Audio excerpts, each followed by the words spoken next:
Hey everybody, welcome to Bible study here at JSAW. We've been going through a series on who is God. We've been looking at the different attributes of who God is. This week we're looking at peace. God is peaceful. God is orderly and peaceful. And throughout the Bible, God is referred to as the God of peace. So I want you to picture this in stark contrast to our crazy, frantic, world today that's full of disorder and chaos. You know what I'm talking about, right? Anxiety disorders are all over the charts, right? There's 40 million adults who have an anxiety disorder in the United States. You know, we have school, we have friends, we have family, we have work, we have sports, we have all of these things that are calling out for our attention, and it's often busy, it's chaotic, it's disorderly. This is not who God is. Right? God is peaceful. God is at peace. God is peace. I don't know if you've ever been snowboarding in deep powder out in the woods, but I have, and I love doing that. And often I'll stop and just listen because it's so quiet. Like all of the fresh snow absorbs sound waves, and so it makes it like the quietest thing you've ever heard. And so I'll stop and I'll pause and I'll just take some time to pray, to think, to absorb some of that peace that's out there. And man, when I'm feeling stressed out, I'll often take a walk in the woods and get into nature and try to just quiet my spirit down, pray and ask God for His peace to come into my life, right? So God is peace. God is peaceful. He is the God of peace.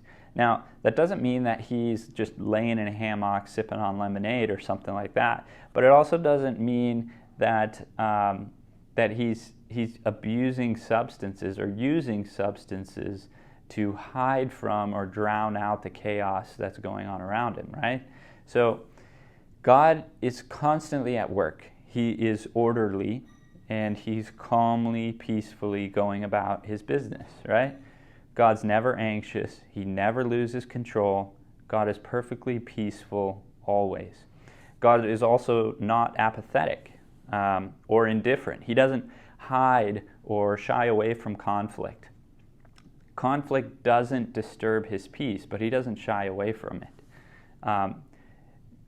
There's a story in the Bible where Jesus he's out on a boat in the middle of the sea, and a storm comes up. It's in Matthew chapter 4, verse 37 through 41. The storm comes up, the waves are going crazy, it's wild, it's crazy. And Jesus stands up and He says, "Peace, be still." And it says immediately the wind stopped and the waves stopped. The sea grew dead calm. So He is peace, and He wants peace for our lives. This week we're going to be reading in Philippians chapter 4, verse 7 through 9.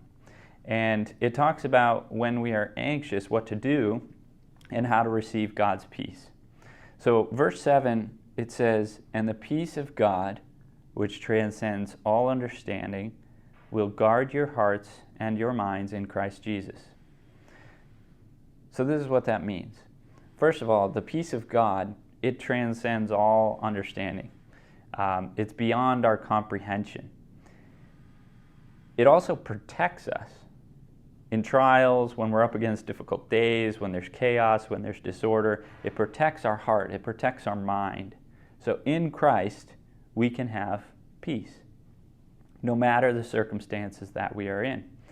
So you can always tell how close a person is, how close a disciple of Jesus is to God, by how peaceful they are in the midst of the most chaotic situations.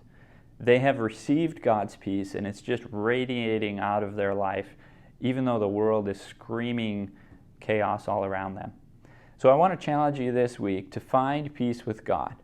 I want you to take time out. I want you to seek God, ask for His peace, and then, like it says in Romans chapter 12, verse 18, "So far as it depends on you, be at peace with all men." I want you to first receive God's peace into your own life and then extend that peace to everyone around you. And I'll see you next week.